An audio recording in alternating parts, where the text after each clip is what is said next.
ಈಗ ಜನಗಳಲ್ಲಿ ಜೊತೆಯಲ್ಲಿ ಪಳಗ್ತಾ ಇರ್ಬೇಕಾದ್ರೆ, ಜನಗಳ ಜೊತೆಯಲ್ಲಿ ಮಾತಾಡ್ತಾ ಇರ್ಬೇಕಾದ್ರೆ, ಜನಗಳ ಒಂದು ಹೊಂದಾಣಿಕೆಯಲ್ಲಿ ಹೋಗ್ತಾ ಇರಬೇಕಾದ್ರೆ ನಾವು ಎರಡು ಕಾಲವನ್ನು ನೋಡ್ತಾ ಇದ್ದೇವೆ.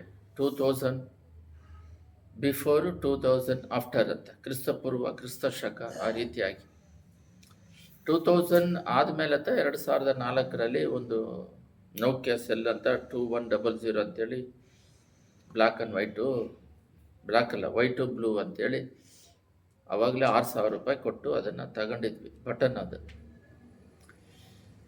ಉದಾಹರಣೆಗೆ ಹಿಂದುಗಡೆ 2000 ಹಿಂದುಗಡೆ ಬಂದು ಫೋನ್ಗಳು ಮನೆಯಲ್ಲಿ ವೈರ್ ಕನೆಕ್ಷನಲ್ಲಿ ಎಲ್ಲೋ ಬರಬೇಕು, ಅದೆಲ್ಲ ಮುಖ್ಯವಾದ ಪ್ಲೇಸ್ಗಳಲ್ಲಿ, ಪೋಸ್ಟ್ ಆಫೀಸ್ಗಳಲ್ಲಿ ಮಾತ್ರ ಇರುತ್ತೆ. ಮತ್ತು ಟೆಲಿಗ್ರಾಮ್ ಅಂತ ಹೇಳಿ ಮನೆಗೆ ಬರ್ತಾರೆ, ಅದನ್ನು ತಗೊಂಡು ಹೋಗ್ತಾ ಇದ್ವಿ. ಆ ಕಾಲದಲ್ಲಿದ್ವಿ. ಪೋಸ್ಟ್ ಬಾಕ್ಸ್ ಅಂತೇಳಿ ಅಲ್ಲಲ್ಲಿ ಬಾಕ್ಸ್ ಇತ್ತು, ಅದರಲ್ಲಿ ಹಾಕಿದ್ರೆ ಪೋಸ್ಟ್ ಮ್ಯಾನ್ ಬಂದು ತಗೊಂಡು ಹೋಗ್ತಾ ಇದ್ರು. ಸ್ಕೂಟರ್ಗಳು, ಕಾರುಗಳು ಅಷ್ಟು ಇರಲಿಲ್ಲ, ಅಂಬಾಸಿಡರು, ಜೀಪುಗಳು ಇತ್ತು. ಬಟ್ಟೆಗಳು ಸಿಂಪಲ್ ಆಗಿ ಹಾಕ್ತಾಯಿದ್ರು. ಒಂದು ವರ್ಷಕ್ಕೆ ಒಂದು 3 ಜೊತೆ ಡ್ರೆಸ್ಗಳು ಹಾಕ್ಕೊಂಡು ಯಾವಾಗಲೂ ಮುದ್ದೆ, ರೈಸ್ ತಿನ್ಕೊಂಡಿದ್ದು, ಆರೋಗ್ಯವಾಗಿದ್ದರು, ಸಂತೋಷವಾಗಿದ್ದರು. ಕುಟುಂಬದಲ್ಲಿ ಸಮಾಧಾನ ಇತ್ತು. ಏನು ಇಲ್ಲದೆ ಹೋದ್ರೂ ಕುಟುಂಬದಲ್ಲಿ ಹೃದಯ ಅಂತರಾಳದಲ್ಲಿ ಒಂದು ಆನಂದವಿತ್ತು. ಈಗ ದೇವರು ಈ ಭಾನುವಾರ ದಿನದಲ್ಲಿ ದೇವರು ಒಳ್ಳೆಯವರು ಕೆಟ್ಟವರು ಬಗ್ಗೆ ಮಾತಾಡೋದಕ್ಕೆ ಪ್ರೇರೇಪಿಸಿದ್ರು. ಅಂದರೆ ಮುಂಚೆ ಎಲ್ಲ ಬಂದ್ಬಿಟ್ಟು ಅಷ್ಟೇನು ಭಕ್ತಿ ಇರಲಿಲ್ಲ. ಭಕ್ತಿ ಇಲ್ಲದೆ ಹೋದ್ರು ಒಳ್ಳೆಯವರಾಗಿದ್ದರು. ಅಂದರೆ ಪೊಲೀಸ್ ಸ್ಟೇಷನ್ಗೆ ಹೋಗದೆ ಇರೋರು, ಕೋರ್ಟಿಗೆ ಹೋಗದೆ ಇರೋರು, ಒಬ್ರನ್ನೊಬ್ರು ಹೊಡಿಯೋಕ್ಕೆ ಪಾಪ ಬಿಟ್ಬಿಡಪ್ಪ ಅಂತ ಹೇಳೋರು. ಅದೇನಾದರೂ ದೊಣ್ಣೆ ಕಟ್ಟನ ಹೊಡೆದ್ರೆ ಮತ್ತು ಪ್ರೀತಿ ಜಾಸ್ತಿ ಇತ್ತು, ಮನುಷ್ಯರ ಮೇಲೆ ಪ್ರೀತಿ. ವಸ್ತುಗಳು ಏನೋ ಸಿಂಪಲ್ ಆಗಿ ಅಡುಗೆಯಲ್ಲಿ ಮಾಡ್ಕೊಂಡು ಏನೋ ಊಟ ಮಾಡ್ಕೊಂಡಿದ್ರು, ಒಂದು ಸಹಜವಾದ ಜೀವನ ಜೀವಿಸ್ಕೊಂಡು. ಇವಾಗ ಎಲ್ಲ ಬಡವರ್ತ ಇವಾಗ ಶ್ರೀಮಂತರಾಗಿರೋದು. ಅವಾಗೆಲ್ಲ ಎಲ್ಲೋ ಒಬ್ಬರು ಇಬ್ಬರು ಒಂದು 10 ಜನ ಇಂಡಿಯಾದಲ್ಲಿ ಶ್ರೀಮಂತರಾಗಿರ್ತಿದ್ರು. ಏನೋ ಗೌರ್ಮೆಂಟ್ ಜಾಬ್ ಅವ್ರು ಇವ್ರ ಸ್ವಲ್ಪ ದುಡ್ಡು ಇಟ್ಕೊಂಡಿದ್ರು. ಅಂಬಾಸಿಡರ್ ಜೀಪ್ ಮಾತ್ರ ಇತ್ತು, ಒಂದು ಬಜಾಜ್ ಸ್ಕೂಟ್ರ್ ಅಂತ ಇತ್ತು. ಆದರೆ ಈಗ ಬರ್ತಾ ಬರ್ತಾ ಬರ್ತಾ ಬರ್ತಾ 2012 ದಾಟಿದ ಮೇಲೆ ಇಂಡಿಯಾದಲ್ಲಿ ಈ ಟೆಕ್ನಾಲಜಿ ಬೆಳೀತಾ ಇದೆ. ಆದರೆ ಅದರ ಜೊತೆಯಲ್ಲಿ ವ್ಯಾಧಿಗಳು ಬೆಳೀತಾ ಇದೆ. ಅದರ ಜೊತೆಯಲ್ಲಿ ಕುಟುಂಬದ ಸಮಾಧಾನಗಳು ಕಳ್ಕೊಂಡು ಹೋಗ್ತಾ ಇದ್ದಾರೆ. ಗಂಡ ಹೆಂಡತಿ ಹತ್ರ ಪ್ರೀತಿ ಇಲ್ಲ, ವಿಧೇಯತೆ ಇಲ್ಲ. ಅವಾಗೆಲ್ಲ ಗಂಡನ ಹೆಸರೇ ಹೇಳ್ತಿರಲಿಲ್ಲ. ನನಗೆ ಗೊತ್ತಿದ್ದಾಗೆ ನಮ್ಮ ಫ್ರೆಂಡ್ಸ್ ಮನೆಯಲ್ಲಿ ಬೆಳಗ್ಗೆ ಹೋಗ್ಬಿಟ್ಟು ತಾಲಿನ ಹಿಂಗಿಟ್ಟು ಬೆಳಗ್ಗೆ ಆ ಥರ ಮಾಡ್ರಿ ಅಂತ ಹೇಳ್ತಿಲ್ಲ. ಆ ಥರ ಎಲ್ಲ ಗಂಡನಿಗೆ ತಾಲಿ ಇಟ್ಬಿಟ್ಟು ಅವ್ರ ಕಾಲಿಗೆ ಹಿಂಗೆ ಮಾಡ್ತಾಯಿದ್ರು. ಮತ್ತು ಅವ್ರ ಎದುರುಗಡೆ ಕೂತ್ಕೊತಾ ಇರಲಿಲ್ಲ. ಹಿಂದುಗಡೆ ಹೋಗಿ ರೆಸ್ಪೆಕ್ಟ್, ಗೌರವ. ಟೀಚರ್ ಅಂದರೆ ಒಂದು ರೆಸ್ಪೆಕ್ಟ್, ಗುರುಗಳು ಅಂತ ಹೇಳ್ಬಿಟ್ಟು. ಆಸ್ಪತ್ರೆಯಲ್ಲಿ ಒಂದು 3 ರಕವಾದ ಮಾತ್ರೆ ಇತ್ತು. ಏನೇ ಕಾಯಿಲೆ ಬಂದ್ರೂ ಅದನ್ನು ತಕ್ಕೊಡ್ತಾಯಿದ್ರು. ಒಂದೊಂದು ವಿಧಕ್ಕೆ ಒಂದೊಂದು ಡಾಕ್ಟ್ರುಗಳಿಲ್ಲ. ಈಗ ಒಂದು ಗಲಾತ್ಯರ್ 5:19 ತೆಗೆದು ನಾವು ಓದೋಣ. ಶರೀರ ಭಾವದ ಕರ್ಮಗಳು ಪ್ರಸಿದ್ಧವಾಗಿವೆ ಇದೆ ಇವತ್ತಿನ ದಿನದಲ್ಲಿ. ಶರೀರ ಭಾವದ ಕರ್ಮಗಳು ಪ್ರಸಿದ್ಧಿಯಾಗಿದೆ. ಇವತ್ತು ಕೂಡ ಒಂದು ಸ್ನೇಹಿತನ ಸುಮ್ಮನೆ ಮಾತಾಡಿಸಿದೆ. ಬಟ್ ಅವರು ಏನು ಹೇಳಿದ್ರಂದರೆ, ದುಡ್ಡಿದ್ರೇ ಈ ಕಾಲದಲ್ಲಿ ವ್ಯಾಲ್ಯೂ ಕೊಡೋದು, ಗೌರವ ಕೊಡೋದು ಅಂತ ಹೇಳಿ ಮಾತಾಡಿದ್ರು. ಇದಕ್ಕೇನು ಮಾಡ್ತಾರೆ ಅಂದರೆ, ದುಡ್ಡಿರೋರು ಯಾರೋ ಸ್ವಲ್ಪ ಜನದ ಹತ್ರ ಇದೆ, ಇಲ್ಲದೇ ಇರೋರು ನೋಡಿ ದುಡ್ಡಿರೋರು ಬಂದು ಇಲ್ಲದಿರೋರಿಗೆ ಕೊಡಬೇಕು. ಏನೋ ಮದುವೆ ಕಾರ್ಯಗಳ ಕಾಲದಲ್ಲಿ ಇಟ್ಕೊಂಡಿದ್ರೆ ಎಲ್ಲ ಕವರಲ್ಲಿ ಹಾಕಿ ದುಡ್ಡು ಕೊಡ್ತಾಯಿದ್ರು. 30,000 ಮದುವೆ ಕಾರ್ಯ ಅಂದರೆ ಒಂದು $20,000 ಅವರು ಏನೋ ಕಾಣಿಕೆಯಾಗಿ ಕೊಡ್ತಾಯಿದ್ರು. ಇವಾಗ ಅವರೊಬ್ಬರೇ ಸಾಲ ಮಾಡಿ ತನ್ನ ಊರಿಗೆ ಬಂಧವಾಗಿ ಇರೋದಕ್ಕೆ ಎಲ್ಲ ಸಾಲಗಳು ಮಾಡಿಕೊಂಡು ಇವಾಗ ತನ್ನನ್ನು ತಾನೇ ಹೆಚ್ಚಿಸ್ಕೊಂಡು ಈಗೋ ಪ್ರಾಬ್ಲಮ್ಮು, ಬಟ್ಟೆಗಳು. ಬಟ್ ಸಮಾಧಾನವೂ ಇಲ್ಲ, ಕುಟುಂಬದಲ್ಲಿ ಹೊಂದಾಣಿಕೆನೇ ಇಲ್ಲ, ಸಾಲ ಸಮಸ್ಯೆಯಿಂದ ಕಷ್ಟಪಡ್ತಾ ಇದ್ದಾರೆ. ಆದರೆ ಹೊರಗಡೆ ತೋರಿಕೆಗೆ ಆ ಥರ ಮಾಡ್ತಾರೆ. ಗೊತ್ತಾಗುತ್ತೆ ಅವ್ರಿಗೆ ಸಾಲ ಇದೆ, ಅವರು ಕಷ್ಟದಲ್ಲಿದ್ದಾರೆ ಅಂತ. ಆದರೆ ಹೊರಗಡೆ ಬಟ್ಟೆಗಳಿಂದ ತನ್ನನ್ನು ಹೆಚ್ಚಿಸ್ಕೊಳ್ತಾ ಇದ್ದಾರೆ. ಅಂದರೆ ಮೀಡಿಯಮ್ ಆಗಿ ಬಟ್ಟೆ ಹಾಕ್ಬೇಕಿಲ್ಲ ಅಂತಲ್ಲ. ಅಂದರೆ ದೇವರ ಮಕ್ಕಳಾಗಿರೋರು ಬಂದ್ಬಿಟ್ಟು ನಮಗೆ ಹೇಳಿದವರು, ನಿಮಗೆ ಯಾರು ಪರಿಚಯ ಇದ್ದಾರೋ ಪರಿಚಯ ಇಲ್ವೋ ದೇವ್ರನ್ನ ಮಾತ್ರ ಬಿಟ್ಬಿಡ್ಬೇಡ್ರಿ. ನಿಮಗೆ 100 ಜನ ಪರಿಚಯ ಇದ್ದು ದೇವ್ರ ಪರಿಚಯ ಇಲ್ದಿದ್ರೆ ಏನು ಪ್ರಯೋಜನವಿಲ್ಲ. ದೇವ್ರೊಬ್ಬರು ಪರಿಚಯ ಇದ್ದರು, ಯಾರು ನಿಮಗೆ ಪರಿಚಯ ಇಲ್ಲದೆ ಹೋದರೂ ಪರವಾಗಿಲ್ಲ. ಅಂದರೆ ಯಾರೋ ಒಬ್ಬರು ಒಬ್ಬರಿಗೆ 3 ಕ್ಲೋಸ್ ಫ್ರೆಂಡ್ಸ್ಗಳು, ಒಂದು ಕುಟುಂಬ ಪರಿಚಯ ಇರ್ತಾರೆ ಕ್ಲೋಸ್ ಆಗಿರೋರು. ಆದರೆ ದೇವರಿಗೆ ಸ್ತೋತ್ರವಾಗಲಿ, ಈ ಆತ್ಮಿಕದಲ್ಲಿ ನಡೆಯೋರು ಬಂದ್ಬಿಟ್ಟು ಇರೋದರಲ್ಲಿ ತೃಪ್ತಿಯಾಗಿ ಜೀವಿಸೋರು, ಸಿಂಪಲ್ ಆಗಿ ಬಟ್ಟೆ ಹಾಕೋರು, ಅವ್ರಿಗೆ ಬೇಕಾಗಿರೋ ಎಜುಕೇಷನ್ಗೆ ಪ್ರಾರ್ಥನೆ ಮಾಡಿ ಇರೋದರಲ್ಲಿ ಎಜುಕೇಷನ್ ಎಲ್ಲಿ ಕೊಡಬೇಕಲ್ಲಿ ಕೊಟ್ಕೊಂಡು, ಸಾಲ ಇಲ್ಲದಾಗೆ ಕುಟುಂಬದಲ್ಲಿ ನಗುತ್ತಾ ಸಂತೋಷವಾಗಿದ್ದು, ಪರಲೋಕದಲ್ಲಿ ದೇವರು ಒಬ್ಬೊಬ್ಬರ ಮೇಲೆ ಒಂದೊಂದು ಪ್ಲ್ಯಾನ್ ಇಟ್ಟಿರ್ತಾರೆ. ನಾವಿಲ್ಲಿ ದೇವರು ಇಲ್ಲಿ ನಮ್ಮನ್ನು ಕಳಿಸಿರೋದು ಅವ್ರ ಉದ್ದೇಶವನ್ನು ನೆರವೇರಿಸೋದಕ್ಕೆ, ನಾವಿಲ್ಲೇ ಪರ್ಮನೆಂಟಾಗಿ ಇರೋದಕ್ಕಲ್ಲ. ಆ ಪ್ಲ್ಯಾನನ್ನು ಎಕ್ಸಿಕ್ಯೂಟ್ ಮಾಡಿ ಆ ಕೆಲಸ ಮುಗಿಸಿ ಪರಲೋಕ ರಾಜ್ಯಕ್ಕೆ ಹೋಗೋದಕ್ಕೆ. ಅದೇ ರೀತಿಯಾಗಿ 2 ಥರ ಮನುಷ್ಯರಿದ್ದಾರೆ. ಇವಾಗ 2 ಥರದ್ದು ನಾನು ಉದಾಹರಣೆಗೆ ಹೇಳ್ತಾ ಇದ್ದೀನಿ. ಒಂದು ಬಂದು ಶರೀರದ ಕರ್ಮಗಳು ಪ್ರಸಿದ್ಧವಾಗಿವೆ. ಅಂದರೆ ಜಾರತ್ವ, ಬಂಡುತನ, ನಾಚಿಕೆಡಿತನ, ಮಾಟ, ಅಗೆತನ, ಜಗಳ, ಹೊಟ್ಟೆ ಕಿಚ್ಚು, ಕಕ್ಷಭೇದ, ಭಿನ್ನಮತ, ಮಕ್ಷರ, ಕುಡುಗುತನ, ದಂಧತ್ವನ ಅಂದರೆ ಸುಮ್ಮನೆ ಊಟ ವೇಸ್ಟ್ ಮಾಡೋದು, ಡ್ರೆಸ್ಸುಗಳು ಆಡಂಬರ ತಗೊಳ್ಳೋದು, ಬಿಸಾಡೋದು, ವಸ್ತು ತಗೊಳ್ಳೋದು, ಅದು ಯೂಸ್ ಮಾಡೋದಿಲ್ಲ. ಕುಟುಂಬ ಸುಮ್ಮನೆ ವಸ್ತುಗಳು ತಗೊಳ್ಳೋದು, ವೇಸ್ಟೇಜು. ವಸ್ತು ತಗೋಬೇಕಾದ್ರೆ ಜ್ಞಾನವಾಗಿ ಪ್ರಾರ್ಥನೆ ಮಾಡಿ ಏನು ಬೇಕೋ ಅದು ತಗೊಳ್ಳೋದಿಲ್ಲ, ವೇಸ್ಟ್ ಮಾಡೋದು, ದಂಧೋತನ. ಮತ್ತು ವಿಗ್ರಹಾರಾಧನೆ ಅಂದರೆ ಯೇಸು ಸ್ವಾಮಿಕಿನ ಪ್ರೀತಿ, ಅವ್ರ ಮೇಲಿಟ್ಟಿರೋ ಪ್ರೀತಿಕಿನ ಬೇರೆ ಯಾವುದ್ರ ಮೇಲಿಟ್ರೂ ಅದು ವಿಗ್ರಹಾರಾಧನೆ. ನಿಮ್ಮ ಹೃದಯವನ್ನು, ನಮ್ಮ ಆಲೋಚನೆಯನ್ನು ಪರೀಕ್ಷೆ ಮಾಡ್ಕೋಬೇಕು. ನಾವು ಹೃದಯದಲ್ಲಿ ಯಾವುದ್ರ ಮೇಲೆ ಮೊದಲನೇ ಸ್ಥಾನ ಇಟ್ಟಿದ್ದೀವಿ ಅಂತೇಳಿ. ಈ ರೀತಿಯಾಗಿ ನಾವು ಜೀವಿಸ್ತಾ ಇದ್ದೀವಿ ಎಲ್ಲಿ ನೋಡಿದ್ರು. ಇದರಿಂದ ಏನಾಗ್ತಿದೆ ಅಂದರೆ, ಯಾರೋ ಒಬ್ಬರು ಹೇಳ್ತಾ ಇದ್ದಾರೆ ದುಡ್ಡಿದ್ರೇನೆ ಅಂತೇಳಿ. ಸರಿ, ಅವ್ರ ಹತ್ರ ದುಡ್ಡು ಐತೆ, ನಮ್ಮ ಹತ್ರ ದುಡ್ಡಿಲ್ಲ, ನಾವು ದುಡ್ಡು ಮಾಡ್ಕೊಳ್ಳೋಣ ಅಂತೇಳಿ ಮೋಸ ಮಾಡ್ತಾರೆ. ಮೋಸ ಮಾಡಿ ಹಣಗಳೆಲ್ಲ ಮಾಡ್ಕೊಂಡ್ರು ಕೂಡ, ಮೋಸ ಮಾಡಿ ಯಾಮಾರಿಸಿ ಅಕ್ರಮಗಳು ಮಾಡಿ ಹಣ ಮಾಡ್ಕೊಂಡ್ರು ಕೂಡ ಅವರು ಒಂದು ಉದಾಹರಣೆಗೆ ಪೊಲೀಸ್ ಸ್ಟೇಷನಲ್ಲಾಗಲಿ ಕೋರ್ಟ್ಗಳಾಗಲಿ ಹಣಗಳು ಖರ್ಚು ಮಾಡಿ ಆ ಬದ್ಧದಲ್ಲೇ ಬಾಳ್ತಾ ಇದ್ದಾರೆ. ಹಣ ಇದ್ರೇ ರೆಸ್ಪೆಕ್ಟ್ ಅಂತ ಹೇಳ್ಬಿಟ್ಟು ಇನ್ನೊಬ್ಬರು ಕುಟುಂಬಗಳನ್ನ ಹಾಳು ಮಾಡಿಕೊಂಡು, ಇನ್ನೊಬ್ಬರಿಗೆ ಮೋಸ ಮಾಡಿಕೊಂಡು, ಇಲ್ಲ ಕೊಲೆ ಮಾಡೋದಾಗಲಿ, ಬೇರೆಯವ್ರ ಆಸ್ತಿನ ಸುಲಿಗೆ ಮಾಡಿ ಇವರು ಚೆನ್ನಾಗಿರೋದಕ್ಕೆ ಸ್ವಾರ್ಥ, ನಾನು ನನ್ನ ಹೆಂಡತಿ ಮಕ್ಕಳು ಚೆನ್ನಾಗಿರ್ಬೇಕು, ಸಂತತಿ ಚೆನ್ನಾಗಿರ್ಬೇಕಂತ. ಈಗ ಒಂದು ಗ್ರೂಪ್ ಬಂದ್ಬಿಟ್ಟು ಒಂದು ಸೈಡಲ್ಲಿ ಹೋಗ್ತಾ ಇದ್ದಾರೆ. ಏನು ಸೈಡಲ್ಲಿ ಅಂದರೆ ಆಡಂಬರವಾದ, ಎಲ್ಲರಿಗೂ ರೆಸ್ಪೆಕ್ಟ್ ಕೊಡೋದಿಲ್ಲ, ಅದಕ್ಕೋಸ್ಕರ ಅಂತೇಳಿ ಬಂದ ಅಡ್ರೆಸ್ಗಳಿಂದ ಆಡಂಬರವಾಗಿ ಈ ಥರ ದಂಧೋತನದಿಂದ, ಹೊಟ್ಟೆ ಕಿರ್ಚಿನಿಂದ, ಅಗೆತನದಿಂದ ಚೆನ್ನಾಗಿ ಇಲ್ದಿದ್ರೂ ಅವನ್ನ ನೋಡಿ ಗೇಲಿ ಮಾಡ್ತಾರೆ. ಒಂದು ಸಮಯ ಅವ್ರೇನೋ ಕಷ್ಟಪಟ್ಟು ಮೇಲಕ್ಕೆ ಬಂದ್ರೂ ಅವ್ರು ಕಷ್ಟಪಟ್ಟಿರ್ತಾರೆ, ಮೇಲೆ ಬಂದು ಅವ್ರು ನೋಡಿ ಹೊಟ್ಟೆ ಕಿರ್ಚು ಪಡೋದು. ಈ ರೀತಿ ಮನುಷ್ಯನ ಸ್ವಭಾವ ಬರ್ತಾ ಭಯಂಕರ ಘೋರವಾಗಿ ಹೋಗ್ತಾ ಇದೆ. ಅದಕ್ಕೆ ಕಾರಣ ಏನಂದರೆ, ಪ್ರಕಟಣೆಯಲ್ಲಿ ಸೈತಾನನಿಗೆ ತನಗಿರುವ ಕಾಲ ಸ್ವಲ್ಪವೆಂದು ತಿಳಿದು ರೌದ್ರವುಳ್ಳವನಾಗಿ ಅವನ ಕೆಲಸವನ್ನು ಮಾಡ್ತಾ ಇದ್ದಾನೆ. ಅವನು ಜಗಳ ಮಾಡ್ಕೊಳ್ಳೋದಿಲ್ಲಂತೆ. ಸೈತಾನ ಅವರು ಒಟ್ಟಾಗಿರ್ತಾರಂತೆ. ಅದರಿಂದ ಪಾಪಗಳನ್ನು ಬಿತ್ತಿ ಅವನು ಹೇಳ್ಕೊಂಡು ಹೋಗ್ತಿದ್ದಾನೆ. ಇದುವರೆಗೂ ಮಾತಾಡಿದ್ದು ಒಂದು ಗ್ರೂಪು. ಯಾವ ಗ್ರೂಪು? ಪಾಪಕ್ಕೆ ಮಾರ್ಗದಲ್ಲಿ ಹೋಗ್ತಿರೋ ಗ್ರೂಪು, ಭ್ರಮೆಯಲ್ಲಿ ಹೋಗ್ತಿರೋ ಗ್ರೂಪು, ಅಜ್ಞಾನದಲ್ಲಿ ಹೋಗ್ತಿರೋ ಗ್ರೂಪು, ವೇದನೆಯಲ್ಲಿ, ಪಾಪ ಇರೋದ್ರಿಂದ ವೇದನೆ ಇರ್ತದೆ. ಇಷ್ಟೆಲ್ಲ ಮಾಡಿ ದುಡ್ಡು ಸಂಪಾದನೆ ಮಾಡ್ತಾರಲ್ಲ, ಕುಟುಂಬದಲ್ಲಿ ಸಮಾಧಾನ ಇದೆಯಾ, ಸಂತೋಷ ಇದೆಯಾ? ಅಂದರೆ ಇವರು ಕಷ್ಟಪಟ್ಟು ಮಾಡ್ತಾರೆ, ಲಾಸ್ಟಲ್ಲಿ ಮಕ್ಕಳ ಮೇಲೇ ಕಂಪ್ಲೇಂಟ್ ಮಾಡ್ತಾರೆ. ಏನಂದರೆ, ನನ್ನ ಮಕ್ಕಳು ಸರಿಗೆ ನೋಡ್ತಾ ಇಲ್ಲ, ಕುಡಿದು ಬಂದು ಹೊಡಿತಾನೆ, ನಮ್ಮನ್ನೆಲ್ಲ ಅನಾಥಾಶ್ರಮಿಗೆ ಹಾಕ್ಬಿಟ್ಟ, ಸರಿಗೆ ನೋಡಿಲ್ಲ ಅಂತ ಹೇಳಿದ್ರೆ, ಇವರು ದುಡ್ಡಿದ್ರೆ ಸಾಕು, ಅಂತೇಳಿ ಇವರು ಮೋಸ ಮಾಡಿ ಅನ್ಯಾಯ ಮಾಡಿದ್ದು ಅದು ಮಕ್ಕಳಿಗೆ ಗೊತ್ತಾಗುತ್ತೆ, ಅವರು ಅದೇ ರೂಟನ್ನು ಹಿಡಿತಾರೆ.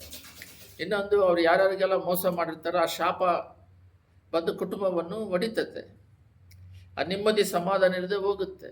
ದೇವರ ಆಶೀರ್ವಾದ ಸ್ವಲ್ಪದರಲ್ಲಿ ಉತ್ತಮರಾಗಿರ್ಬೇಕು. ಈ ರೀತಿಯಾಗಿ ದೊಂದು ಔತಣದಿಂದ, ಹೊಟ್ಟೆಕಿಚ್ಚುಗಳಿಂದ, ಮೋಸದಿಂದ, ವಂಚನೆಗಳಿಂದ, ಈಗೋ ಪ್ರಾಬ್ಲಮ್ ಅಂತೂ ತಲೆ ಎತ್ತಿ ಆಡ್ತಾ ಇದೆ. ಈಗ ಅಂದರೆ ಗರ್ವ. ಬೈಬಲಲ್ಲಿ ಒಂದು ಮನುಷ್ಯನಿಗೆ ತಾಳ್ಮೆ ಇದ್ದರೆ ದೇವರು ಅವ್ರನ್ನ ಆಶೀರ್ವದಿಸಿ ಮೇಲಕ್ಕೆ ಎತ್ತುತ್ತಾರೆ. ಅವನು ಈಗೋ ಪ್ರಾಬ್ಲಮ್, ಗರ್ವ, ಅಹಂಕಾರ ಇದ್ದರೆ ಅವನಿಗೆ ದೇವರು ಎದುರು ನಿಲ್ತಾರೆ. ದೇವರು ಒಂದು ಕುಟುಂಬವನ್ನು ಆಶ್ರಯಿಸದೆ ಹೋದರೆ ಅವನು ಎಷ್ಟು ಪ್ರಯತ್ನ ಪಟ್ಟರು ಮೇಲೆ ಬರೋಕ್ಕಾಗಲ್ಲ. ದೇವರು ಅವರು ಕುಟುಂಬನ ಆಶ್ರಯಿಸೋದಕ್ಕೆ ಶುರು ಮಾಡಿದಾಗ ಅದನ್ನು ತಡೆಯೋದಕ್ಕೆ ಯಾವ ಮನುಷ್ಯನಿಂದನೂ ಆಗೋದಿಲ್ಲ. ಅದರಿಂದ ನಾವು ಈ ಶರೀರ ಭಾವದ ಕರ್ಮಗಳಿಗೋಸ್ಕರ ನಾವು ಈ ಲೋಕದಲ್ಲಿ ಬಾಳದ ಹಾಗೆ, ಎರಡನೇದು ಕೆಳಗಡೆ 5 ಗಲಾತ್ಯರ್ 19, 20, 21 ನಾವು ನೋಡಿದ್ವಿ. 22ರಿಂದ ನಾವು ನೋಡೋಣ. 21ರಲ್ಲಿ ಇನ್ನೊಂದು ಇದೆ, ಇಂಥ ಕಾರ್ಯಗಳನ್ನು ನಡೆಸುವರು ದೇವರ ರಾಜ್ಯಕ್ಕೆ ಬಾಧ್ಯರಾಗುವುದಿಲ್ಲವೆಂದು ನಾನು ಹಿಂದೆ ನಿಮಗೆ ಹೇಳಿದ್ದೇನೆ, ಈಗಲೂ ನಿಮ್ಮನ್ನು ಎಚ್ಚರಿಸುತ್ತೇನೆ ಅಂತಿದೆ. 22ನ್ನು ನೋಡೋಣ. ಒಂದು ಗುಂಪನ್ನು ನಾವು ನೋಡಿದ್ವಿ, ಇನ್ನೊಂದು ಗುಂಪನ್ನು ನೋಡೋಣ. ಕೆಟ್ಟವರ ಗುಂಪು ನೋಡಿದ್ವಿ, ಒಳ್ಳೆಯದನ್ನು ನೋಡೋಣ. ಈ ಕಾಲದಲ್ಲಿ ನಡೀತಿರುವ ಸಂಭವಗಳು. ದೇವರಾತ್ಮನಿಂದ ಉಂಟಾಗುವ ಫಲವೇನೆಂದರೆ ಅದು ಶಾರೀರಿಕ ಭಾವದಿಂದ ಉಂಟಾಗುವ ಫಲ, ಇದು ದೇವರ ಆತ್ಮದಿಂದ ಉಂಟಾಗುವ ಫಲ. ಇದು ಪ್ರೀತಿ, ಸಮಾಧಾನ, ಸಂತೋಷ, ದೀರ್ಘಶಾಂತಿ, ದಯೆ, ಉಪಕಾರ, ನಂಬಿಕೆ, ಸಾಧುತ್ವ, ಕ್ಷಮೆದಮೆ, ಇವುಗಳು. ನೋಡ್ರಿ, ಹಣ ಇದ್ದರೆ ಡ್ರೆಸ್ಸು ಬರುತ್ತೆ, ಆಡಂಬರವಾದ ಡ್ರೆಸ್ಸು, ಕೂದಲುಗಳು, ಆಡಂಬರವಾದ ಮನೆ, ಆಡಂಬರವಾದ ಕಾರುಗಳು, ಆಡಂಬರವಾದ ಜೀವನ. ಈ ದುಡ್ಡಿರೋದ್ರಿಂದ ಕುಡಿತಾರೆ, ಈ ದುಡ್ಡಿರೋದ್ರಿಂದ ಡ್ರಗ್ಸ್ ತಗೊಂತಾರೆ, ಪಾಪಗಳು ಹೆಚ್ಚಾಗ್ತತೆ. ಏನು ಮಾಡದೆ ಹೋದ್ರೂ ಈ ದುಡ್ಡಿಂದ ಆಡಂಬರವಾಗಿ ಜೀವಿಸೋದ್ರಿಂದ ಕುಟುಂಬದಲ್ಲಿ ಆ ಹಣ ಇರೋದ್ರಿಂದ ತಪ್ಪಾಗಿ ದುಡ್ಡು ಅಧಿಕವಾಗಿರೋದ್ರಿಂದ ತಪ್ಪು ಮಾರ್ಗದಲ್ಲಿ ಹೋಗೋದೇ ಅಧಿಕ, ಪಾಪದ ಮಾರ್ಗದಲ್ಲಿ. ಅದು ಏನು ಮಾಡುತ್ತಂದ್ರೆ ಆ ದುಡ್ಡು ಮನುಷ್ಯನನ್ನು ವೇದನೆಗೆ ಗುರಿ ಮಾಡುತ್ತದೆ, ಪ್ರೀತಿ ಇಲ್ಲದಂಗೆ ಮಾಡುತ್ತದೆ, ದ್ವೇಷಗಳು ಹೆಚ್ಚಿಸುತ್ತೆ, ತಂದೆ ತಾಯಿಗೆ ರೆಸ್ಪೆಕ್ಟ್ ಕೊಡೋದಿಲ್ಲ, ಟೀಚರಿಗೆ ರೆಸ್ಪೆಕ್ಟ್ ಕೊಡಲ್ಲ. ದುಡ್ಡೈತಲ್ಲ, ಗರ್ವ, ಅಹಂಕಾರ.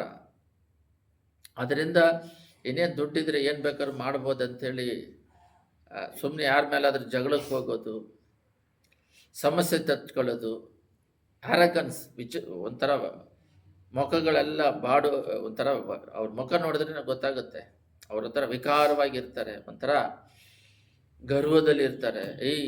ಅಂಥೇಳಿ ಒಂಥರ ಮಾನಸಿಕದಲ್ಲಿ ಒಂಥರ ವಿಚಿತ್ರವಾಗಿರ್ತಾರೆ ಅವರು.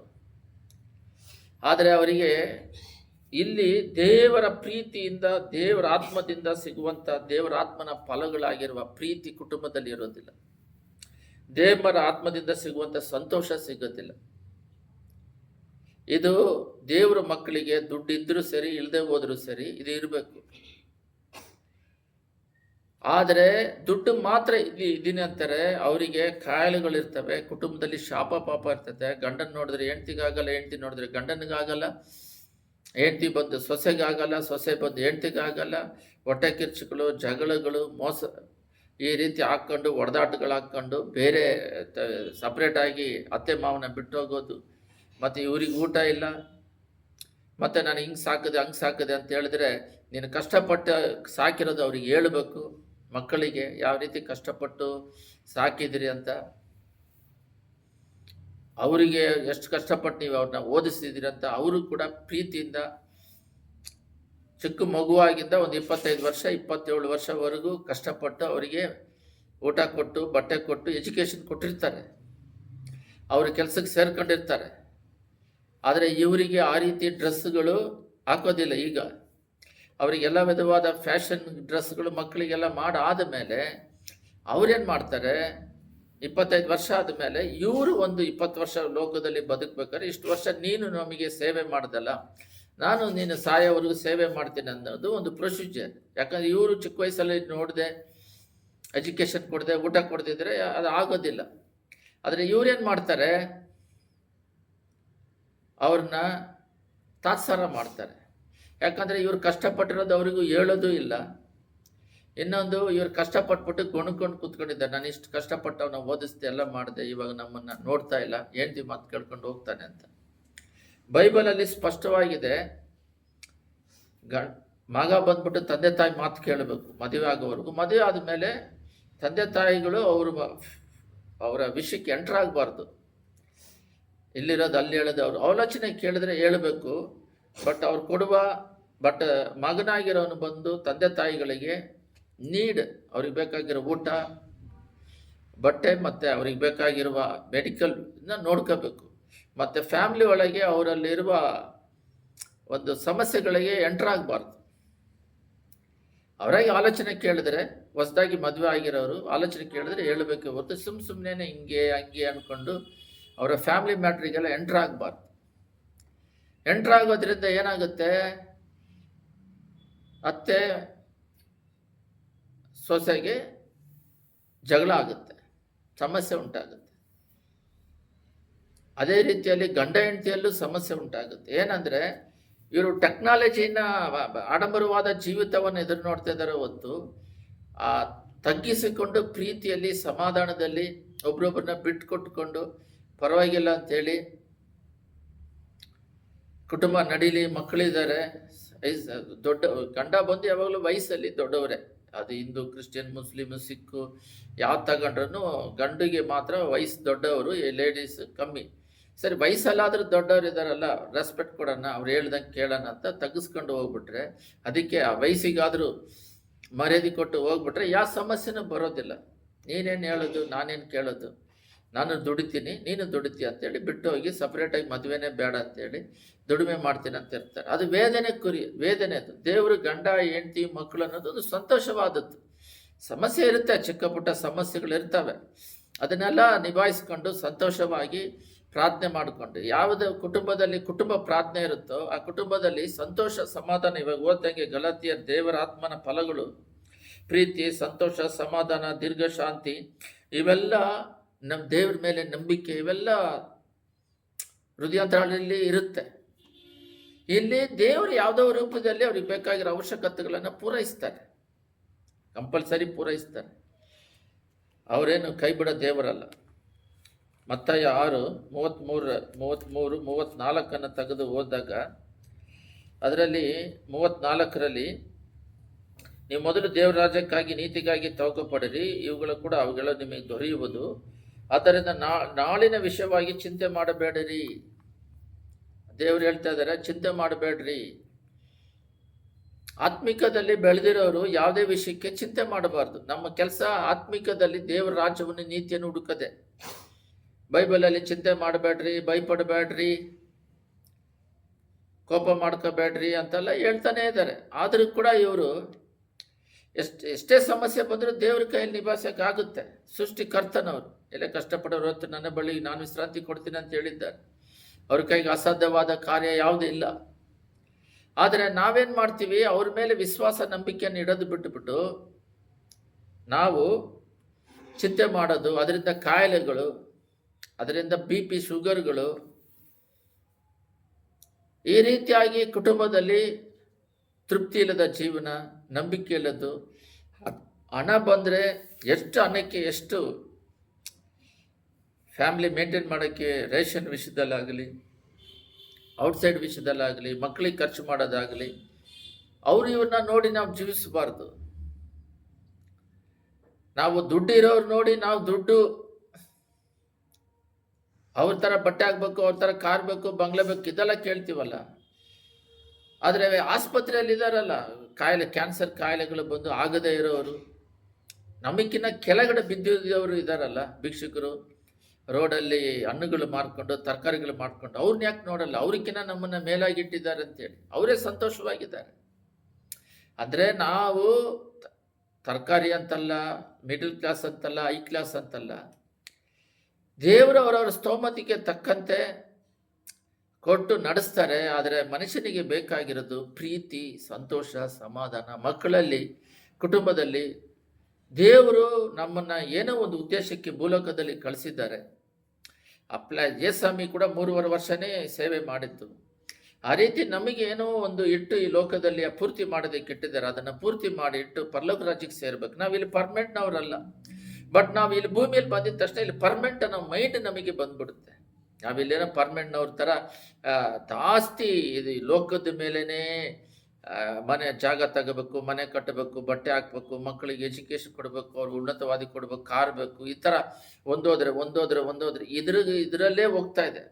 ಇದು ಹೋಗೋದು ತಪ್ಪಲ್ಲ. ಇದು ಎಷ್ಟರ ಮಟ್ಟಿಗೆ ನೀನು ಇದು ದಾಗದಲ್ಲಿ ಕೇಳ್ತೇವೆ ಅಷ್ಟರ ಮಟ್ಟಿಗೆ ಆತ್ಮಿಕದಲ್ಲಿ ಬೆಳೆಯಿ. ಅಯ್ಯೋ ನನಗೆ ಸಮಾಧಾನ ಇಲ್ಲ, ಸಂತೋಷ ಇಲ್ಲ, ದೀರ್ಘ ಶಾಂತಿ ಇಲ್ಲ, ಇದರಲ್ಲಿ ಬೆಳೆದ್ರೆ ಇದು ಲೋಕದ ಅವಶ್ಯಕತೆಗಳು ಎಲ್ಲರೂ ಬದುಕ್ತಾರೆ. ಗುಬ್ಬಚ್ಚಿಗಳನ್ನ ಇರುವೆನ ಪೋಷಿಸೋ ದೇವರು ಮನುಷ್ಯರನ್ನ ಪೋಷಿಸೋದಿಲ್ವ? ಅವ್ರು ಯಾವುದೇ ರೀತಿಯಲ್ಲಿ ಪೋಷಿಸ್ತಾರೆ. ಆದರೆ ಇದು ಬೇಕನ್ನೋರು ಇದನ್ನ ಡಬಲ್ ಮಾಡ್ರಿ. ಅವಾಗ ಏನಾಗುತ್ತೆ, ಈ ಆನಂದದ ಜೀವನ ನಡೆಸ್ಬಿಟ್ಟು ಲೋಕಯಾತ್ರೆಯನ್ನು ಮುಗಿಸಿ ನಾವು ಪರಲೋಕ ರಾಜ್ಯಕ್ಕೆ ಹೋಗ್ಬಿಡ್ತೀವಿ. ಈ ಆತ್ಮಿಕ ಆನಂದ ಅದೇ 2000 ಹಿಂದುಗಡೆ ಎಲ್ಲ ಬಂದ್ಬಿಟ್ಟು ಈ ರೀತಿ ಅಭಿಷೇಕಗಳು ಇಲ್ಲದೆ ಹೋದ್ರೆ ಕಡೆ ಕಾಲದಲ್ಲಿ ಎಲ್ಲರ ಮೇಲೆ ನಾನು ಆತ್ಮವನ್ನು ಸುರಿಸ್ತೀನಿ ಅಂತ ದೇವರು ಹೇಳಿದ್ದಾರೆ.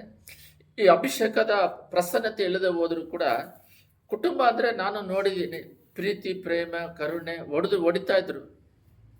ಅವಾಗೆಲ್ಲ ಮಕ್ಕಳನ್ನ ಹೊಡಿತಾ ಇದ್ರು, ಟೀಚರ್ ಹೊಡಿತಾ ಇದ್ರು, ಆದರೆ ಪ್ರೀತಿ ಇರ್ತಿತ್ತು. ಹಾಗೇನು ಅವ್ರು ನೋಡದೆ ಇಲ್ವಾ?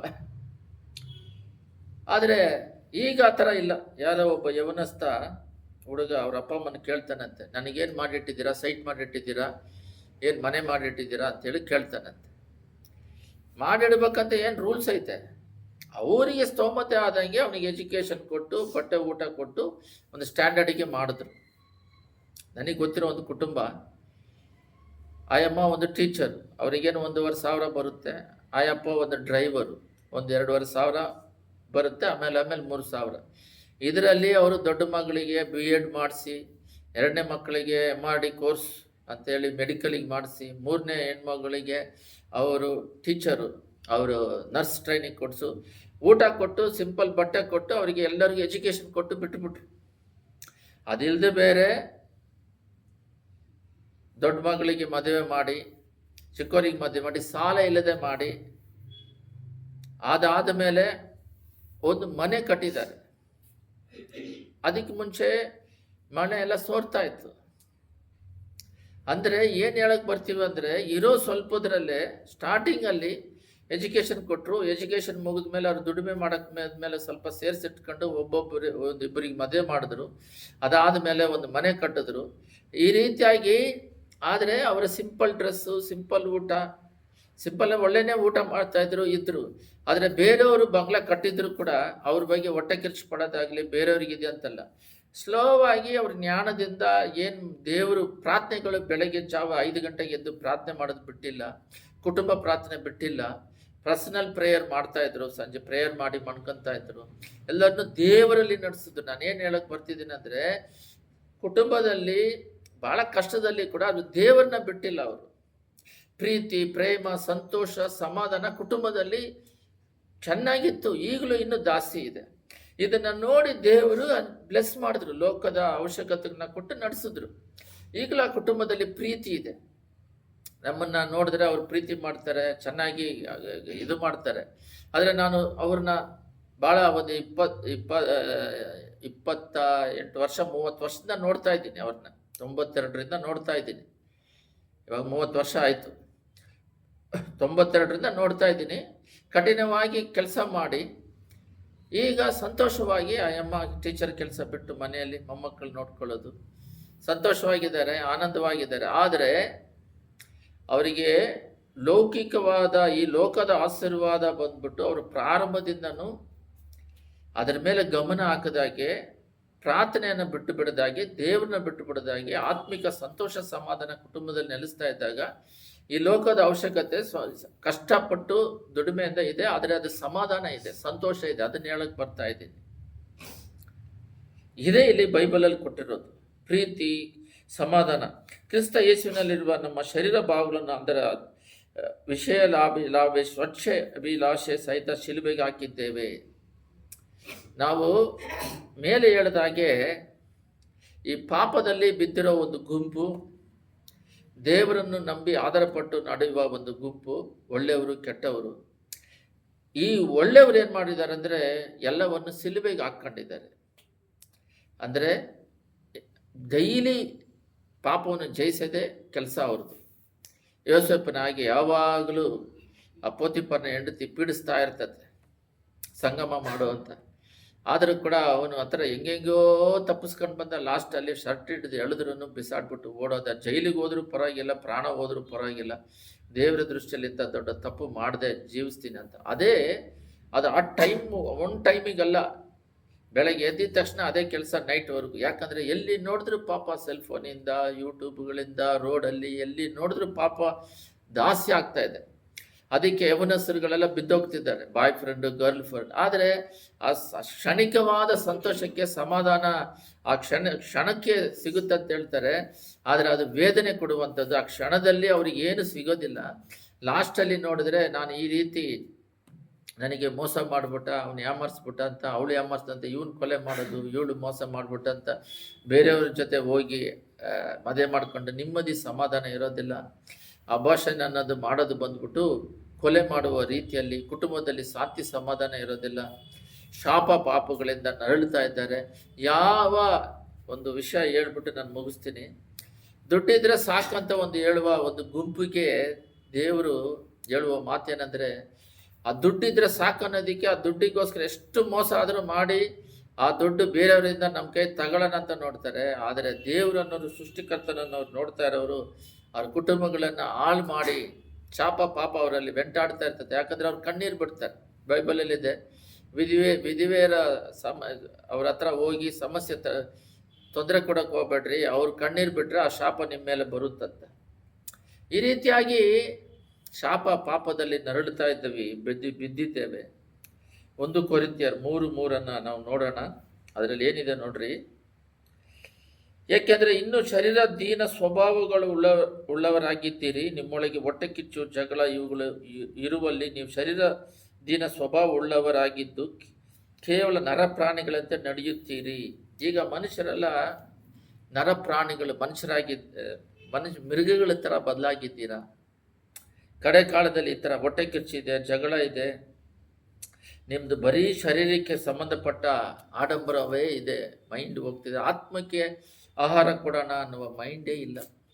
ಸುಮ್ಮನೆ ಕ್ರಿಶ್ಚಿಯನ್ ಅಂತಾರೆ. ಜಾಸ್ತಿ ಹೃದಯ ಬದಲಾಗ್ತಾ ಔಟ್ಸೈಡ್ ಬದಲಾಗುತ್ತೆ. ಔಟ್ಸೈಡ್ ನೋಡಿದ್ರೆ ಗೊತ್ತಾಗ್ಬಿಡುತ್ತೆ ಅವ್ರ ಹೃದಯ ಇನ್ನೂ ಬದಲಾಗಿಲ್ಲ ಅಂತ. ನನಗೆ ಉಂಗುರ ಐತೆ, ಹಾಕಬೇಕಂದ್ರೂ ಒಂದ್ಸಲ ಹಾಕ್ಕೊಂಡ್ರೆ ಒಂಥರ ಇತ್ತು. ಯಾಕಂದರೆ ಹಾಕೊಳ್ಳೋಕ್ಕೆ ಇದು ಹಾಕಿದ್ರೆ ತಪ್ಪು, ಯಾಕೆ ಇದನ್ನು ಹಾಕ್ಕೊಳ್ಳೋದು, ಅದೇನೋ ನಮ್ಮನ್ನು ಈಗೋ ಪ್ರಾಬ್ಲಮಿಗೆ ತರಿಸ್ದಂಗೆ. ಸಿಂಪಲ್ ಆಗಿ, ಡಿಸಿಪ್ಲೈನ್ ಆಗಿ, ನೀಟಾಗಿ, ಪರಿಶುದ್ಧವಾದ. ಯಾಕಂದರೆ ಅದು ಹೃದಯ ಬದಲಾದರೆ ಹೊರಗಡೆ ಬದಲಾಗುತ್ತೆ. ಚೈನ್ ಇದೆ, ಚೈನ್ ಹಾಕೊಳ್ಳೋಕ್ಕೆ ಮನಸ್ಸು ಬರೋದಿಲ್ಲ. ಯಾಕಂದರೆ ಅದು ಹಾಕೊಂಡ್ರೆ ಒಂಥರ ಬಂಧ ತೋರಿಸ್ದಂಗೆ, ಇನ್ನೊಬ್ಬರನ್ನ ಇನ್ಸಲ್ಟ್ ಮಾಡ್ದಂಗೆ. ನನಗೆ ಸೇವಕರು ಹೇಳಿದ್ರು, ಕಾಲ ಮೇಲೆ ಕಾಲು ಹಾಕಿ ಕೂತ್ಕೋಬೇಡ್ರಿ, ಕಾಲು ನೋವು ಬಂದರೂ ಹಂಗೆ ಮೇಂಟೈನ್ ಮಾಡಿರಿ ಅಂದರು. ಯಾಕಂತ ಹೇಳಿದ್ರೆ ಎದುರುಗಡೆ ಇರೋ ವ್ಯಕ್ತಿಗಿನ ನಾವು ದೊಡ್ಡವರನ್ನ ಭಾವನೆ, ಈಗೋ ಪ್ರಾಬ್ಲಮ್ ಅನಿಸುತ್ತೆ. ಯಾರನ್ನೂ ತಾತ್ಸಾರ ಮಾಡಬೇಡ್ರಿ, ಅವರು ಮುಂದುಗಡೆ ಆ ಥರ ಹಾಕೋದ್ರಿಂದ ಅಂತ. ಇದುವರೆಗೂ ಒಬ್ಬನೇ ಇದ್ದಾಗ ಕಾಲು ನೋವು ಬಂದರೆ ಹಾಕಂತೀವಿ. ಯಾರಾದರೂ ಒಬ್ಬರು ಚಿಕ್ಕವ್ರು ಬರಲಿ, ದೊಡ್ಡವ್ರು ಬರಲಿ, ಯಾರು ಬಂದ್ರೂ ಸರಿ, ಯಾರೇ ಒಬ್ಬರು ಬಂದ್ರೂ ಸುಮ್ಮನೆ ಮನುಷ್ಯರಿದ್ದಾಗ, ಅದು ಒಂದು 15 ವಯಸ್ಸು 20 ವಯಸ್ಸು ಹುಡುಗ ಹುಡುಗಿ ಬಂದ್ರೂ ಸರಿ, ಕಾಲ ಮೇಲೆ ಕಾಲು ಹಾಕಿ ಕೂತ್ಕೊಳ್ಬೇಡ. ಅವರಿಗಿನ್ನ ನಾವು ದೊಡ್ಡವರು ಅನ್ನುವ ಭಾವನೆ ಬರುತ್ತಂತೆ. ಇವಾಗ ಎಲ್ಲರೂ ಕಾಲ ಮೇಲೆ ಕಾಲು ಹಾಕೊಂಡು ಕೂತ್ಕೊಂತಾರೆ. ಏನಕ್ಕೆ ಅಂತ ಹೇಳಿದ್ರೆ, ಕಾಲು ನೋವು ಬಂದು ಹಾಕೊಳ್ಳೋದು ಬೇರೆ, ಸುಮ್ಮನೆ ಹಾಕ್ಕೊಂಡು ನಾನೇನು ಕಮ್ಮಿ ಇಲ್ಲ ಅಂತ ಹೇಳ್ಬಿಟ್ಟು ತನ್ನನ್ನು ತಾನು ಹೆಚ್ಚಿಸ್ಕೊಳ್ಳುವಂಥದ್ದು. ಈ ರೀತಿಯಾಗಿ ಹೊಟ್ಟೆ ಕಿರ್ಚುಗಳು ಯಾರಿಗೂ ದೇವರು ಇಲ್ಲ ಅಂತ ಹೇಳಿದ್ರೆ ಯಾರಿಗೂ ಸಮಾಧಾನ ಇಲ್ಲ, ಸಂತೋಷ ಇಲ್ಲ, ದೀರ್ಘ ಶಾಂತಿ ಇಲ್ಲ. ದೇವರು ಒಬ್ಬರು ಬಿಟ್ಟರೆ ಸಮಾಧಾನ ಕೊಡೋರು ಯಾರ್ಯಾರು ಇಲ್ಲ. ಅವರು ಅವಾಗ ಹೆದರಬೇಡ್ರಿ, ಕಳವಳ ಪಡಬೇಡ್ರಿ, ನನ್ನ ಸಮಾಧಾನ ಕೊಡ್ತೀನಿ, ಭಯಪಡಬೇಡ್ರಿ ಅಂತಾರೆ. ಆದರೆ ಇವರು ಈ ಪಾಪಕ್ಕೆ ಸಂಬಂಧಪಟ್ಟ, ಶಾರೀರಿಕ ಸಂಬಂಧಪಟ್ಟ ಜೀವನ ನಡೆಸ್ತಿದ್ದಾರೆ ಹೊರತು ಆತ್ಮೀಯ ಸಂಬಂಧಪಟ್ಟ ಜೀವನ ನಡೆಸ್ತಿಲ್ಲ. ಅದರಿಂದ ಅವರಿಗೆ ಚಿಂತೆ, ಕಳವಳ, ಭಯ. ದೇವರು ಭಯಪಡಬೇಡ್ರಿ. ಯೋವಾನ್ 14 ಕೂಡ ಯೇಸು ಸ್ವಾಮಿ ಹೇಳ್ತಾರೆ, ನೀವು 14ರಲ್ಲಿ ಓದ್ತೀನಿ ನೋಡ್ರಿ. ಶಾಂತಿ ನಿಮಗೆ ಬಿಟ್ಟು ಹೋಗುತ್ತಾನೆ, ನನ್ನಲ್ಲಿರುವ ಶಾಂತಿ ನಿಮಗೆ ಕೊಡುತ್ತಾನೆ. ಶಾಂತಿ ಬಿಟ್ಟು ಹೋಗ್ತೇನೆ ಭೂಮಿಯಲ್ಲಿ, ನನ್ನಲ್ಲಿರೋ ಶಾಂತಿ ಕೊಡುತ್ತಾನೆ. ಲೋಕ ಕೊಡುವ ರೀತಿಯಿಂದ ನಾನು ನಿಮಗೆ, ಲೋಕ ಬಂದು ಇದೆ ಪಾಪದಿಂದ ಸಿಗುವಂಥ ಆನಂದಕ್ಕಾಗಿ ಹೋಗ್ತಾರೆ. ಅದು ಸಂತೋಷ ಅಲ್ಲ, ಸಮಾಧಾನವಲ್ಲ, ಅದು ವೇದನೆ. ಪಾಪದಿಂದ ಯಾವತ್ತೂ ಸಂತೋಷ ಸಮಾಧಾನ ಸಿಗಲ್ಲ, ದೀರ್ಘ ಶಾಂತಿ ಸಿಗೋದಿಲ್ಲ. ಲೋಕ ಕೊಡುವಂಥದ್ದು ಅದಲ್ಲ. ನಾನು ನಿಮ್ಮ ಹೃದಯ ಕಳವಳಗೊಳ್ಳದಿರಲಿ, ಎದರದಿರಲಿ. ನಿಮ್ಮ ಹೃದಯ ಕಳವಳಗೊಳ್ಳದೆ ಎದರದಿರಲಿ. ಇದು ಏನಂತ ಹೇಳಿದ್ರೆ, ನಿಮ್ಮ ಹೃದಯವು ಕಳವಳಗೊಳ್ಳದಿರಲಿ, ದೇವರನ್ನು ನಂಬಿರಿ. ಅಂದರೆ ಇದು ಬಂದ್ಬಿಟ್ಟು ದೇವರಿಂದ ಸಿಗುವಂಥ ಸಮಾಧಾನ. ಅದಕ್ಕೋಸ್ಕರ ಒಳ್ಳೆಯವರಿದ್ದಾರೆ, ಕೆಟ್ಟವರಿದ್ದಾರೆ. ಅದೆಂಗೆ ಒಳ್ಳೆಯವರು ಕೆಟ್ಟವರು ಅಂದರೆ, ಆ ಹೃದಯದಲ್ಲಿ ಯೋಚನೆಗಳು, ಆತ್ಮಿಕದ ಅಲ್ಲಿ ದೇವ್ರ ನಿವಾಸ ಮಾಡೋದಕ್ಕೆ, ದೇವ್ರ ಥರ ಆಗೋದಕ್ಕೆ ಹೆಚ್ಚಾಗಿ ಪ್ರಯತ್ನ ಪಡೋರು. ದೇವರಂದರೆ ಗುಣ, ಸ್ವಭಾವ, ಅವರಾಗೆ ಮಾರ್ಪಾಡೋದಕ್ಕೆ ಪ್ರಯತ್ನ ಪಡೋದು. ಸೈತಾನ ಸ್ವಭಾವ ಬಂದು ಮೈಂಡಲ್ಲಿ ಅವನು ರಕರಕವಾಗಿ, ನಿನ್ನ ಕೈಗೆ ಆಗಲ್ಲ, ನೀನು ವೇಸ್ಟ್ ಫೆಲೋ, ನೀನು ಇಷ್ಟು ದೊಡ್ಡ ಪಾಪ ಮಾಡಿದೆ, ನೀನು ದೇವ್ರು ಸೇರಿಸ್ಕೊಳ್ಳೋದಿಲ್ಲ, ನೀನು ಇದ್ರ ಮೇಲೆ ಇಷ್ಟಪಡುತ್ತೆ ಮೈಂಡಲ್ಲಿ ಯಾವಾಗಲೂ ಅವನು ಕೆಲಸ ಅವನು ಮಾಡ್ತಾ ಇರ್ತಾನೆ. ಅವನಿಗೆ ಅವಕಾಶ ಕೊಡದಾಗೇನೆ ಹೆಚ್ಚಿಗೆ ಪ್ರಾರ್ಥನೆ, ಹೆಚ್ಚಿಗೆ ವಾಕ್ಯದಲ್ಲಿ ಒಳಗಡೆ ಹೋಗ್ಬೇಕು. ಪಾಪ ಮಾಡೋರು 95% ಅಧಿಕವಾಗ್ತಾ ಇದ್ದಾರೆ, ಒಳ್ಳೆಯವರು ಕಮ್ಮಿ. ಅಂದರೆ ಪರಲೋಕ ರಾಜ್ಯ ಹೋಗೋರು ಕಮ್ಮಿ. ಪರಲೋಕ ರಾಜ್ಯ ಹೋಗ್ಬೇಕು ಅಂತ ಹೇಳಿದ್ರೆ ನಾವು ಇದನ್ನೆಲ್ಲ ಜಯಿಸ್ಬೇಕು. ಕಡೆದಾಗಿ ಎಫೆಸರ್ 5:3 ಓದಿ ಧ್ಯಾನಿಸಿ ಪ್ರಾರ್ಥನೆ ಮಾಡೋಣ. ಎಫೆಸರ್ 5:3 ಇದರಲ್ಲಿ, ಜಾರತ್ವ, ಯಾವ ವಿಧವಾದ ಬಂಡುತನ, ದ್ರವ್ಯಾಶೆ ಇವುಗಳ ಸುದ್ದಿಯಾದರೂ ನಿಮ್ಮಲ್ಲಿ ಇರಬಾರದು. ಲಾಸ್ಟ್, ಮೊದಲನೇದಾಗಿ ಕೆಟ್ಟವರು, ಎರಡನೇದಾಗಿ ಒಳ್ಳೆಯವರು. ಈ ಒಳ್ಳೆಯವರಾಗಿ ಇದ್ದು ಅದರಲ್ಲೇ ಬೆಳೀತಾ ಇರಬೇಕೆ ಹೊರತು, ಪರಿಶುದ್ಧವಂತನು ಪರಿಶುದ್ಧವಂತನಾಗಿ, ನೀತಿವಂತನು ಇನ್ನೂ ನೀತಿಯಾಗಿ, ಕೃಪೆ ಮೇಲೆ ಕೃಪೆ, ಸತ್ಯದಲ್ಲಿ ಸತ್ಯವಂತನು, ಈ ರೀತಿಯಾಗಿ ಇನ್ನೂ ಬೆಳೀತಾ ಇರಬೇಕೆ ಹೊರತು ಹಿಂದೆ ಸರಿದು ಹೋಗ್ಬೇಡ್ರಿ. ಬಂಡುತನ, ಜಾರತ್ವ ನಿಮ್ಮಲ್ಲಿ ಇರಬಾರದು. ಕೆಳಗಡೆ ಏನಿದೆ ಅಂದರೆ, ಇವುಗಳಿಗೆ ದೂರವಾಗಿರುವುದೇ ದೇವರಿಗೆ ಯೋಗ್ಯವಾದದ್ದು. ನೀವು ಇದನ್ನೆಲ್ಲ ಬಿಟ್ಟು ದೂರವಾಗಿರೋದೇ ದೇವರಿಗೆ ಮೆಚ್ಚುಗೆಯಾದದ್ದು. ಅದು ಮೊದಲನೇದು ಹೇಳ್ದಂಗೆ, ಹೊಲಸು ಮಾತು, ಕೆಟ್ಟ ಮಾತು, ಕುಚೋದ್ಯ ಮಾತು, ಇವು ಬೇಡ, ಇವೆಲ್ಲ ಆಯುಕ್ತವಾಗಿ, ಇವೆಲ್ಲ ಬಿಟ್ಟು ದೇವರಿಗೆ ಉಪಕಾರ ಸ್ತುತಿ ಮಾಡುವುದು ಉತ್ತಮ. ದೇವರು ಏನು ಹೇಳ್ತಿದ್ದಾರೆ ಅಂದರೆ, ಕೆಟ್ಟದ ಸಂತತಿ ಒಂದಿದೆ ಈ ಲೋಕದಲ್ಲಿ. ದೇವರ ಪ್ಲಾನ್ ಪ್ರಕಾರ ಜೀವಿಸಿ ಸಮಾಧಾನ, ಸಂತೋಷ, ನೆಮ್ಮದಿ ಅದರಲ್ಲಿ ಹೆಚ್ಚಿಗೆ ಮಾಡಿಕೊಂಡು, ಈ ಲೋಕದಲ್ಲಿ ದೇವರಿಟ್ಟಿರುವ ಸಾಕ್ಷಿ ಜೀವಿತವನ್ನು ಬಾಳಿ ದೇವರನ್ನ ಮೆಚ್ಚಿಸಿ, ಲೋಕಯಾತ್ರೆಯನ್ನು ಮುಗಿಸಿ, ದೇವ್ರು ಕೊಟ್ಟಿರುವ ಪ್ಲ್ಯಾನನ್ನು ಮುಗಿಸಿ ಪರಲೋಕದಲ್ಲಿ ಹೋಗಿ ಸೇರೋ ಒಂದು ಗುಂಪಿದೆ.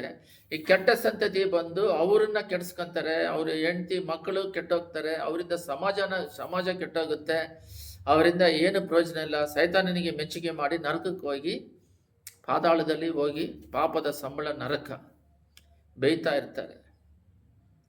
ಎಲ್ಲ ಕಣ್ಗಳನ್ನು ಮುಚ್ಚಿ ಪ್ರಾರ್ಥನೆ ಮಾಡೋಣ. ಸುತಿಮದಲ್ಲಿ ನಿವಾಸ ಮಾಡುವ ಪರಲೋಕ ತಂದೆಯೇ, ಒಳ್ಳೆಯವರು ಕೆಟ್ಟವರು, ಒಳ್ಳೆಯವರು ಬರ್ತಾ ಬರ್ತಾ ಬರ್ತಾ ಬರ್ತಾ ಒಳ್ಳೆಯವರು ಕೂಡ ಕೆಟ್ಟವರಾಗಿ ಮಾರ್ಪಟ್ಟು ಸಮಾಜ ಅವ್ರನ್ನ ಬದಲಾಯಿಸಿದ್ರು ಬದಲಾಗದಾಗೆ ಇವರು ಒಳ್ಳೆಯವರು ಕೆಟ್ಟವ್ರನ್ನ ಬದಲಾಯಿಸಬೇಕು. ಒಳ್ಳೆಯವರು ಅಪ್ಪ ಕೆಟ್ಟ ಸಂಗತಿಗಳ ಜೊತೆಯಲ್ಲಿ ಸೇರಿದ್ರೂ ಅವ್ರನ್ನ ಒಳ್ಳೆ ದಾರಿಗೆ ನಡೆಸಬೇಕು. ಈ ಒಳ್ಳೆಯವರು ಇನ್ನೂ ಒಳ್ಳೆತನದಿಂದ ದೇವರ ಬರುವಿಕೆಗೆ ಸಿದ್ಧರಾಗಬೇಕು. ಈ ಒಳ್ಳೆ ಸ್ವಭಾವಗಳು, ಗುಣಗಳು ನಿನ್ನ ಹಾಗೆ ಮಾರ್ಪಾಡೋದಕ್ಕೆ ಸಹಾಯ ಮಾಡುತ್ತೆ. ಪರಲೋಕ ರಾಜ್ಯ ಸಿಗುತ್ತೆ. ನೀವು ಕೊಟ್ಟಿರೋ ಕೆಲಸನ ಮಾಡಿ ಮುಗಿಸಿ ಪರಲೋಕ ರಾಜ್ಯಕ್ಕೆ ಬರೋದಕ್ಕೆ ಸಹಾಯ ಮಾಡಬೇಕಾಗಿ ಬೇಡಿಕೊಳ್ಳುತ್ತಿದ್ದೇವೆ. ಆದರೆ ಕೆಟ್ಟವರು ಅಧಿಕವಾಗ್ತಾ ಇದ್ದಾರೆ, ಒಳ್ಳೆಯವರು ಕೂಡ ಇನ್ನೂ ಕೆಟ್ಟವ್ರ ಜೊತೆ ಸೇರಿ ಇವರು ಬದಲಾಗ್ತಾ ಇದ್ದಾರೆ. ಒಳ್ಳೆಯವರ ಒಂದು ಗುಂಪು, ಒಳ್ಳೆಯವರ ಒಂದು ಜನಗಳು ಕಮ್ಮಿ ಆಗ್ತಾ ಇದ್ದಾರೆ. ಅವರ ಒಂದು ಸಂಖ್ಯೆ ದಿನೇ ದಿನೇ ಕಮ್ಮಿಯಾಗಿ ಕುಗ್ಗಿ ಹೋಗಿ ನರಕಕ್ಕೆ ಹೋಗ್ತಿರೋವರು ಗುಂಪು ಅಧಿಕವಾಗಿದೆ. ಪರಲೋಕ ರಾಜ್ಯಕ್ಕೆ ಹೋಗ್ತಿರುವ ಗುಂಪು ಬಹಳ ಕಮ್ಮಿ ಇದೆ. ಕಡೆ ಕಾಲದಲ್ಲಿ ಸೈತಾನನ್ನು ಯಾರನ್ನೇ ನುಗ್ಗಲಿ ಅಂತೇಳಿ ಭಯಂಕರವಾಗಿ ಇಳಿದು ಬಂದಿದ್ದಾನೆ. ಪಾಪ ಮಾಡೋದಕ್ಕೆ ಎಲ್ಲರಿಗೂ ಇಷ್ಟವಾಗಿದೆ. ಯೌವನಸ್ಥರಿಗೆ ಬಾಯ್ ಫ್ರೆಂಡ್, ಗರ್ಲ್ ಫ್ರೆಂಡ್ ಅಂತೇಳಿ, ಮದುವೆಗೆ ಮುಂಚೆ ಲಿವಿಂಗ್ ಟು ಗೆದರ್ ಅಂತೇಳಿ, ಮತ್ತು ವರ್ಜಿನ್ ಕಾಣಿಕೆಯನ್ನು ಕಳೆದುಕೊಂಡು ದೇವರು ಬರುವಿಕೆಗೆ ಸಿದ್ಧರಾಗದ ಹಾಗೆ ಪಾಪದಲ್ಲಿ, ಮೋಹದಲ್ಲಿ, ಮಾಯೆಯಲ್ಲಿ ಬಿದ್ದು ತನ್ನ ಸಂತೋಷವಾದ ಗಂಡ ಹೆಂಡತಿ ಮಕ್ಕಳ ಒಂದು ಸಂತೋಷವನ್ನು ಕೆಡಿಸಿಕೊಂಡು ಪರಲೋಕ ರಾಜ್ಯಕ್ಕೆ ಹೋಗದ ಹಾಗೆ ಈ ಲೋಕದಲ್ಲಿ ಕೊಟ್ಟಿರುವ ಒಂದೇ ಒಂದು ಬಾಳು, ಆ ಸಂತೋಷವಾದ, ಸಮಾಧಾನವಾದ, ನೆಮ್ಮದಿಯಾದ, ಶಾಂತವಾದ, ದೀರ್ಘ ಶಾಂತಿಯಾದ ಒಂದು ಬಾಳನ್ನು ಬಾಳಿ ಬದುಕಿ ತನ್ನ ವೈಯಕ್ತಿಕವಾದ ಒಂದು ಸಂತೋಷ, ಕುಟುಂಬಕ್ಕೆ ಒಂದು ಸಂತೋಷ, ಅವರು ಎಲ್ಲೆಲ್ಲಿ ಹೋದರೂ ಅಲ್ಲಿ ಸಮಾಜಕ್ಕೆ ಒಂದು ಒಳ್ಳೆತನ, ಅವರಿಂದ ಸಮಾಜಕ್ಕೆ ಒಂದು ಬೆಳಕು, ಸಮಾಜಕ್ಕೆ ಅವರಿಂದ ಎಷ್ಟೋ ಒಳ್ಳೆ ಕಾರ್ಯಗಳು ನಡೀತವೆ. ಒಳ್ಳೆಯವರಿಂದ, ಕೆಟ್ಟವರಿಂದ ಎಷ್ಟೋ ಜನಗಳು, ಕೆಟ್ಟವರಿಂದ ಬೇರೆಯವರೆಲ್ಲ ಕಷ್ಟಪಡಬೇಕಾಗಿದೆ. ಅವರಿಂದ ಬೇರೆ ಜನಗಳೆಲ್ಲ ತನ್ನ ಜೀವಿತದಲ್ಲಿ ಅವರು ಮಾಡುವ ತೊಂದರೆಗಳು, ಸಮಸ್ಯೆಗಳಿಂದ ಬೇರೆ ಕುಟುಂಬಗಳು ಎಷ್ಟು ಹಾಳಾಗಿ ಹೋಗುತ್ತೆ. ಕೆಟ್ಟ ಸಂತತಿಗಳು ಬೇರೆ ಸಂತತಿಗಳನ್ನು ಹಾಳು ಮಾಡ್ತಾ ಇದ್ದಾರೆ. ಒಳ್ಳೆ ಸಂತತಿ, ತಂದೆ ಎಲ್ಲರೂ ಕೆಟ್ಟೋಗಿದ್ದಾರೆ ಅಂತ ಹೇಳೋದಕ್ಕಿಂತ ಎಲ್ಲರೂ ನಾವು ಕೆಡದ ಹಾಗೆ ಬೇರೆಯವ್ರನ್ನೆಲ್ಲ ಒಳ್ಳೆ ರೀತಿಯಲ್ಲಿ, ಕೆಟ್ಟೋಗಿರನ್ನೆಲ್ಲ ಒಳ್ಳೆ ರೀತಿಯಲ್ಲಿ ನಡೆಸೋದಿಕ್ಕೆ ಪ್ರಾರ್ಥನೆಗಳು, ಆತ್ಮಭಾರಗಳು ನಮ್ಮಲ್ಲಿ ಹೆಚ್ಚಾಗಲಿ. ಅವ್ರನ್ನ ಬರುವಿಕೆಗೆ ಸಿದ್ಧ ಮಾಡೋದಿಕ್ಕೆ ನಾವು ಸಿದ್ಧರಾಗಿ ಇತರರನ್ನ ಸಿದ್ಧ ಮಾಡೋದಿಕ್ಕೆ ಕೃಪೆ ಕೊಡ್ರಿ. ಯೇಸುವಿನ ರಕ್ತದಲ್ಲಿ ಜಯವನ್ನು ಹೊಂದುತ್ತಾ ಇದ್ದೇವೆ. ದೇವರೇ ಕೃಪೆ ಮಾಡ್ರಿ. ಪ್ರಾರ್ಥನೆ ಕೇಳೋದಕ್ಕಾಗಿ ಸ್ತೋತ್ರ. ವಾಕ್ಯದ ಮೂಲಕ ಮಾತಾಡೋದಕ್ಕಾಗಿ ಸ್ತೋತ್ರ. ಕೆಟ್ಟ ಸಂತತಿ ಇದೆ, ಅವರ ಐಕ್ಯ ಒಡನಾಟಗಳು ನಮಗೆ ಬೇಡ. ಅವರಿಗೋಸ್ಕರ ಪ್ರಾರ್ಥನೆ ಮಾಡಿ ಅವ್ರನ್ನ ಒಳ್ಳೆ ದಾರಿಯಲ್ಲಿ ನಡೆಸೋಣ. ನಾವು ಒಳ್ಳೆತನಗಳು ಇನ್ನೂ ಹೆಚ್ಚಾಗಲಿ.